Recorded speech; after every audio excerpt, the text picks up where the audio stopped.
Ming ki nyiba. Ming ki nyiba kachiel kia baba weng. Petie nyibo ming mo dori loba chuli. Petie nyibo ming mo kekeni loba chuli.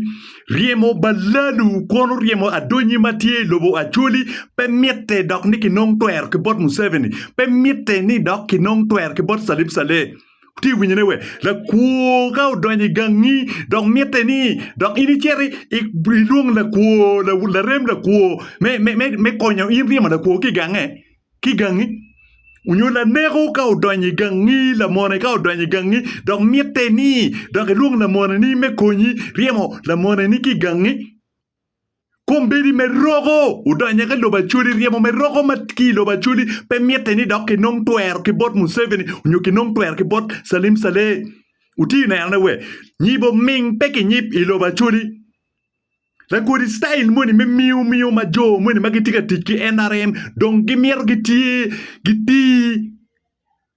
ke Museveni chal lutiana chuli Museveni kiru bedbe nini boriba Museveni pe biberu be lo achuli Museveni pe biberu be lo ano meru machalo Daniel Soka matigi rema Acholi ni dokage pimu DNA na kino Acholi piwa kong ma chiel chilling ma initi no ne ke bot NRM yo mir ngeni inni chente pa anyweli me Uganda chilling muchor ma wana tikere Museveni pe biro ke Rwanda ma ke mane Uganda no peke ki chente mo udonyo chala adonyi taw refugee lo bacholi unyo Uganda kong ma chiel bergiti akan adonyi mo ata akan mo ma konye peke kachil ki Salim Sale we endo kombedi wundo ulago akan ulago la ti gwije unyo pi ilobo mamegwa udugu chalo ruot mamegwa kombedi dara mapol iloba churi kachil ki Uganda kulago Museveni matu bedu pi unyo beda donyi machao refugee Uganda chalo ena ye king Museveni chako bedu king mamegwa chalo ena nga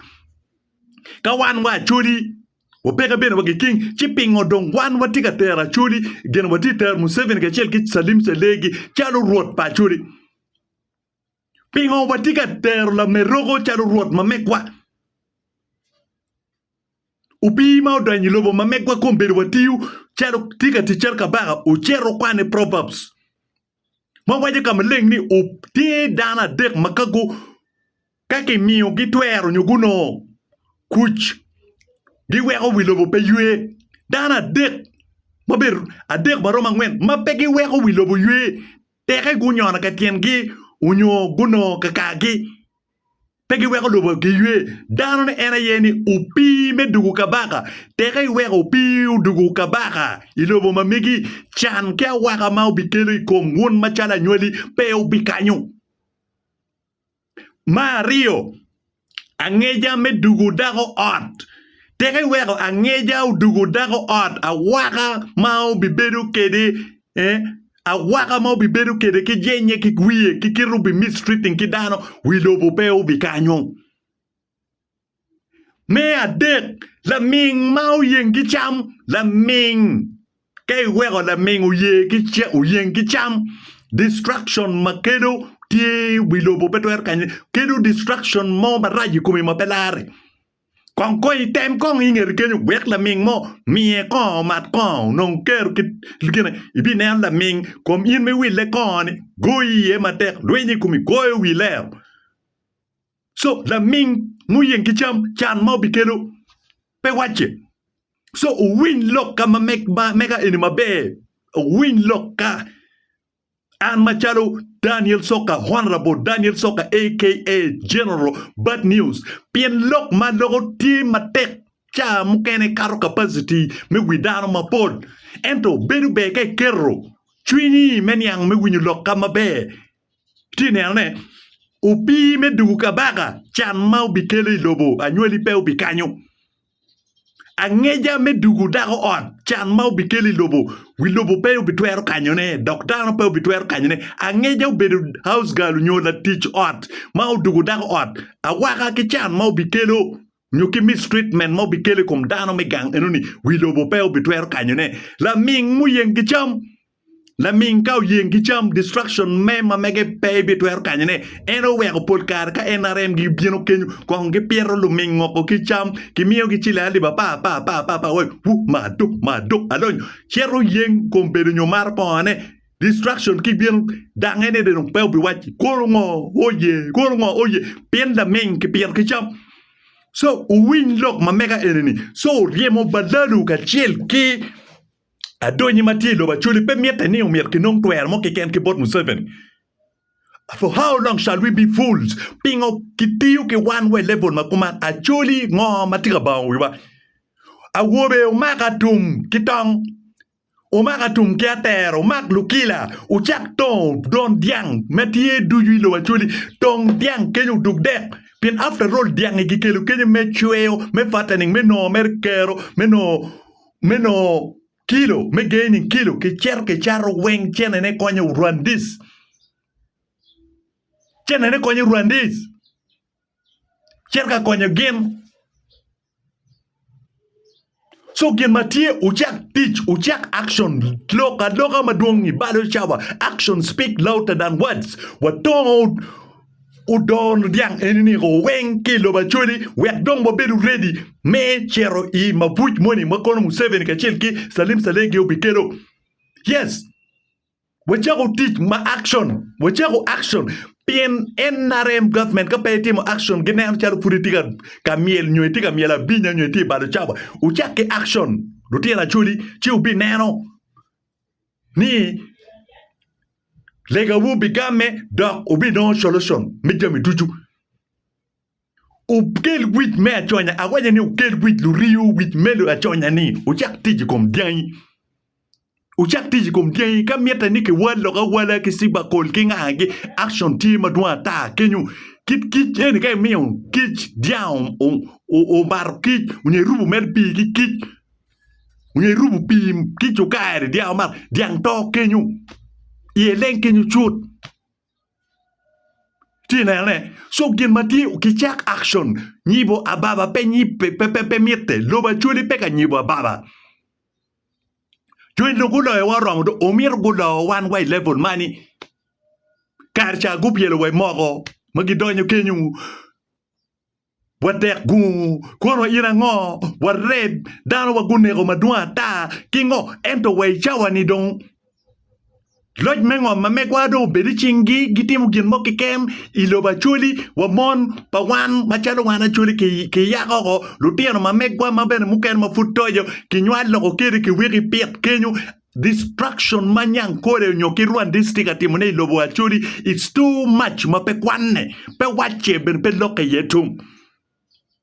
So wajago action actually ngat mo bitimo wa action mo peke pedaketam ni UPDF mo nyo la police mo obidiron konya in keria mo Balalu ma make keke lo bachuli miro one and wajago timo mob justice pien ja mukeni bado chawa wajogo ne wenki kingang wajiru batongo dian diango pop wek waneno ka dong nyankole gibiero gichero gichwada chuli weng buch wek waneno ka Rwandis ka chiel Museveni gike Salim Sale ka gitwero chwada achuli weng in prison.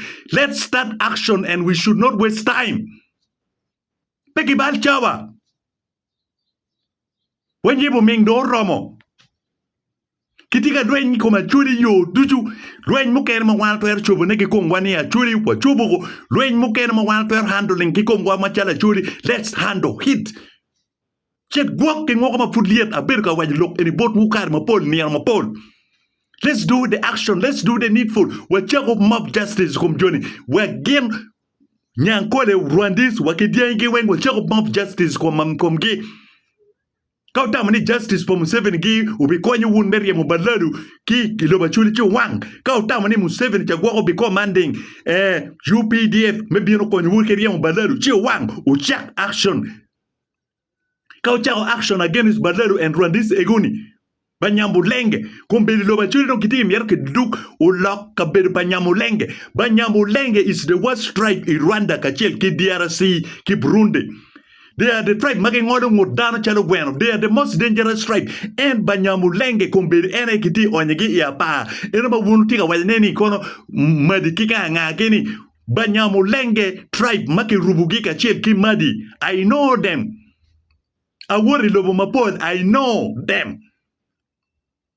Awori Rwanda tian makara dek kagamadong kiluoldo weng ene Banyamulenge. They're the most dangerous tribe. Ene kombir kitika yogogi ki Rwanda kajel ki DRC Congo ki onyegi ya pa ki onyegi loba choli. Dunego mu yuek ene don kiti nego ki Acholi. Ginega chuli la bon kija, gichila chuli katum keter la bon kija. Achuli wa yabu wangwa, kamiete ni wan wa yabu adui lo ba chuli, wan wa chago yabu adui. Pien peki twer berga ne wan la tuki chelchi wan wa ling ngoko charo wa doro ching wati imen wa enu ni peo bitime, enu ni peo bilare. Wan kadung miete wa dogo go i adui. Wadogo ya dui pien gamente petwer konyo wa gamente petika miero timo genma wana ti miero ne gamente ti nego wa mafutbo pe adui wadugu wiwo pie mot kitika nego wa manjure miero wa beda dui pien kawati adui nego wa tek pien odo wa tiki weapons ma make wa match ubi kwenye ki match achulu kejo wajago rebel group ka nye miete ni achulu kejo chi wa yebo ko nye ni achulu kejo and wajago destruction mass destruction matip massive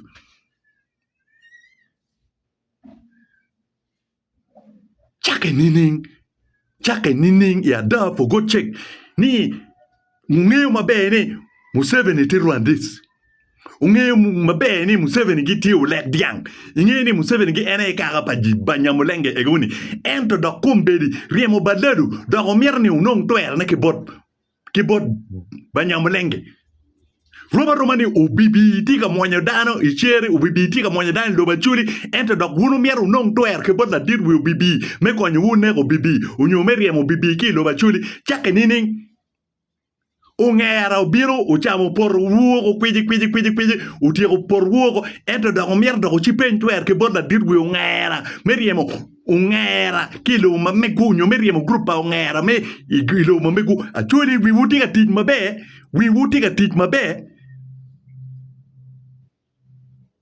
Wachago action kompedi pepo badu chawa. Wachago action pi kompedi ni peke bal chawa. Wachago neki yo wen ki jemi wen. Waribu ne ya chuli kitong pepo ripenini. This time we must unite together to fight out Balalu. Ruani Honorable Daniel Soka, aka General Bad News. Another man pingwa machuri foyo.